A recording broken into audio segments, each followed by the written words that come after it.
Now we're ready to work with our gouache to paint a still life of a lemon.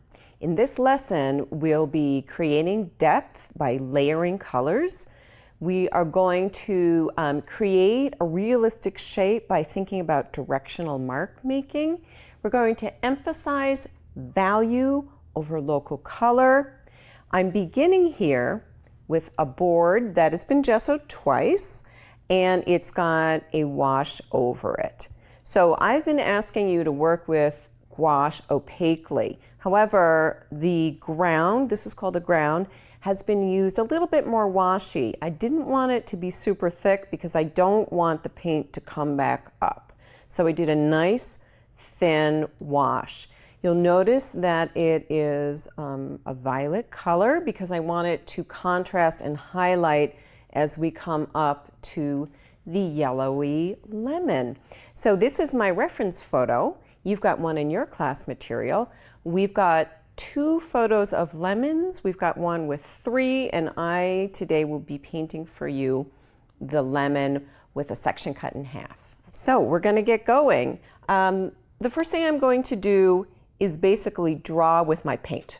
I have a thin round brush that's got a point on it, and you'll notice that I am not taking a pencil and drawing out my lemon. I tell my students that all the marks that they make become part of the painting, including the marks that you use to draw this out.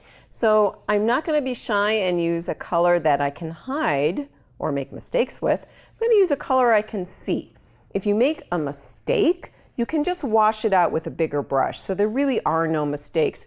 And because we're working in layers, anything that you want to cover up, you can. So I'm going to establish a format. You'll notice that I'm not filling up the space of this board.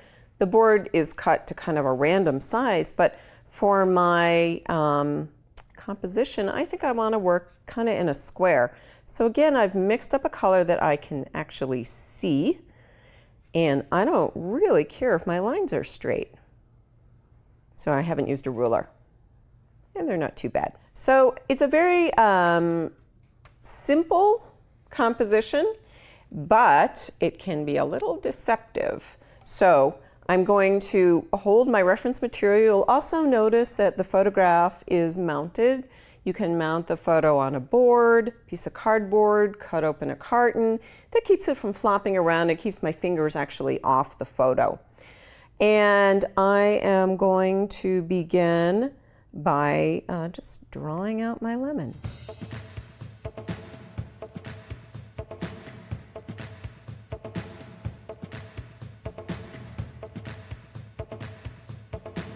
There's my drawing. Again, making corrections is easily done. If I did make a mistake, I would take a fatter brush, some water, and just kind of scrub it out, and it would be gone. What we're going to do to actually paint this lemon is work from thin to thick. The thin will be more like a wash. The thick will come over towards the top. And you'll notice that I am not going to use yellow in my underpainting. It is a lemon. Yellow is the local color. It actually takes very little yellow for you to understand that this is a lemon. What's a little bit more important is that I interpret this object as it sits in the light, as it moves from dark to light. And we're going to interpret the darks, the shadows, as cools. Remember, we talked about warms and cools, and the lights as warm. My lighter value will sit on top, so that whole underpainting will be a little bit more saturated. I'm not trying to make a carbon copy of the photo. I want you to understand it's a lemon sitting in space with light falling across it. But the warm and cool, the dark and light will be more important than hitting this with a whole lot of yellow. In fact, if I did hit this with a ton of yellow, it would be flat. So let's get going. So I'm gonna mix up a cool violet for my darkest shadows, which are under the lemon. And I'm just gonna kind of lay those in. I don't wanna scrub back and forth because that will bring up the previous paint. And you know, as I look at this, I see that I have created a really good educational learning point. I want to correct something. So I don't love the positioning of my lemon. I can see too much negative space.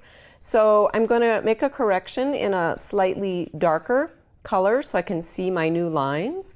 And remember that with the gouache, because we're layering and it's opaque, the corrections that you make will just get eaten up by your painting and no one will ever know. So you and I know that I am making this lemon a little bit bigger so it sort of overlaps a little bit more. And you can see the new red lines of my new piece. No problem.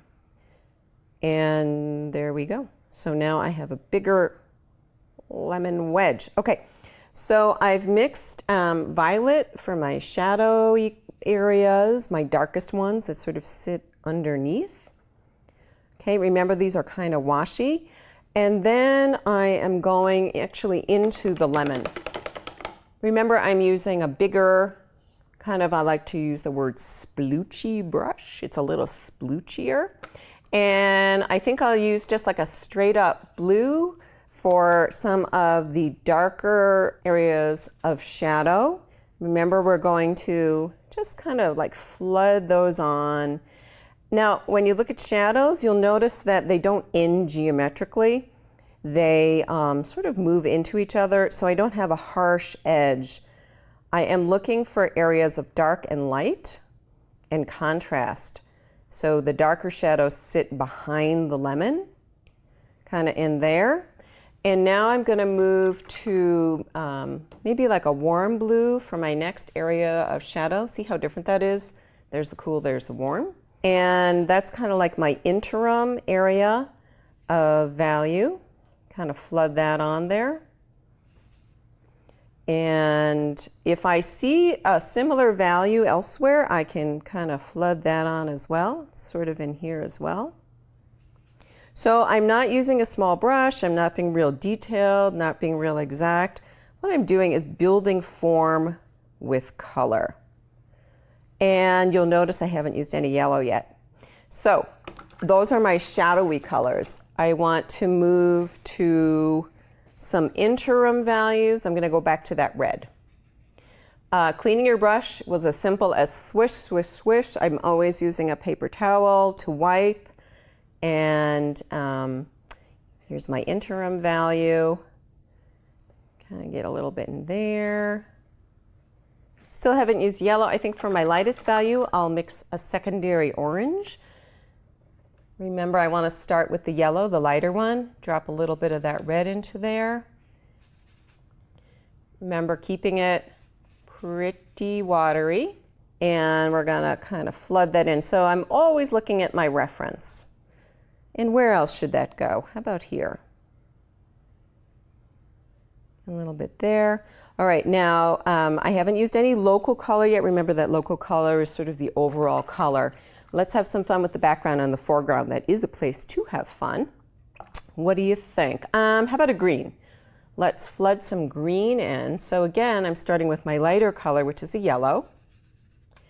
And let's use a little bit of that warm blue. Make a nice green. I'm going to mix a little bit of white in here as well. If your palette seems to get too crowded, you can clean it off. I'm not going to do that yet. It's very important that you use enough paint to come right up to the edge of your object. Don't leave like a halo around it because you're afraid to smack into it. So I would almost rather kind of overlap than miss a spot. So here's my background. And then I'm going to choose a color for the foreground. I think I'm going to go with the warm red with a little bit of white in it. So we want the foreground to advance, warm colors advance, and we want the background to recede, and we'll do that by making it a very light value. So if your palette starts to dry up and you want to reuse a color, you can. That's when I'm going to use my mister, mist it down. Also, your paints might start getting a little hard and crunchy. To avoid that, you just hit them with a little bit of mist. It's important to find a mister that really mists, not like globs. That way you can control what's coming out of there. So let's do this sort of pinky red for the foreground, and I'm going to flood that on. So you'll notice that I haven't really been using any opaque colors so far. The lemons are built with washes of darks and lights, keeping it light.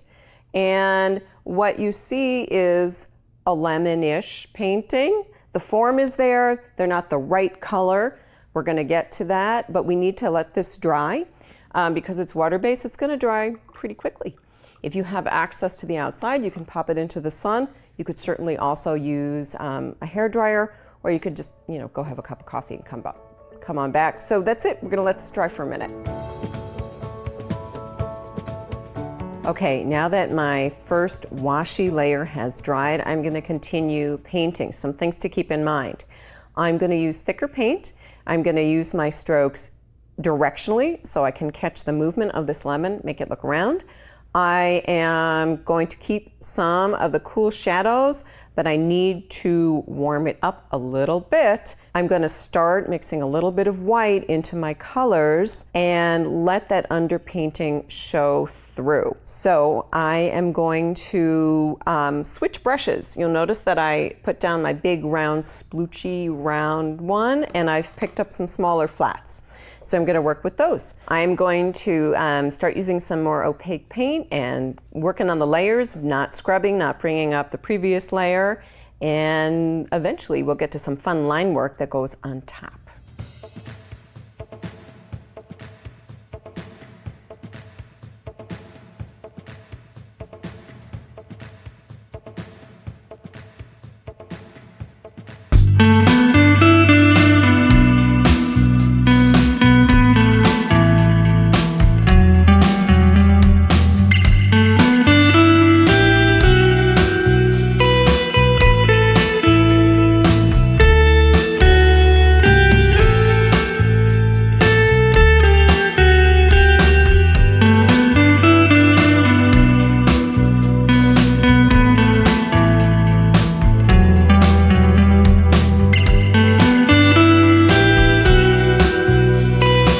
I have begun to use thicker paint. I'm moving my paint in the direction of the lemon, and I can continue to make changes because remember, you can go over the gouache. Again, you don't want to scrub back and forth. What I want to change right now is the contrast of the lemon to the foreground. I need to do a little bit lighter, and maybe we can actually get some scumbling going on here. So I'm going to change the value and see how simple it is to do a layer and change, in this case, the value. Then you can see the lemon much better. Now, because we can keep layering up with the gouache, how far you want to take this towards realism is entirely up to you. You can continue working with the color till you start approaching local color. What I'm going to do now is push values. Values are pretty important to make this thing look lively and round, but I've also switched to a thinner brush. So I'm going to do a little bit of line work now, which is really fun. Remember, we talked about that thinner brush keeping up on the point and keeping the paint opaque. And I'm going to just sort of maybe clarify some edges. I don't want to completely outline, that will flatten my object. I can even kind of hatch in some marks. Those are my darkest marks where the shadows are, and that helps to set the lemon down on the table there. Again, clarifying an edge, that works. And I'm going to mix up some lighter paint. One fun thing about the lemon is texture. So texture can be done with darks and lights or with your mark making. So in this case, we sort of have like a stippling that happens in the lemon. So I'm going to mix up a lighter yellow for the lighter areas of the lemon and try and go for that kind of lemony texture. And you see how beautifully the white and the lighter values want to sit on top.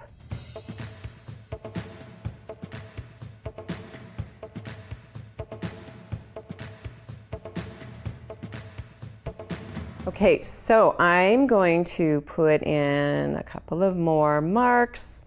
You can go as far as you want with the detail. Remember, that is really up to you. One thing you do want to keep in mind though is that gouache doesn't really lend itself to blending on the support.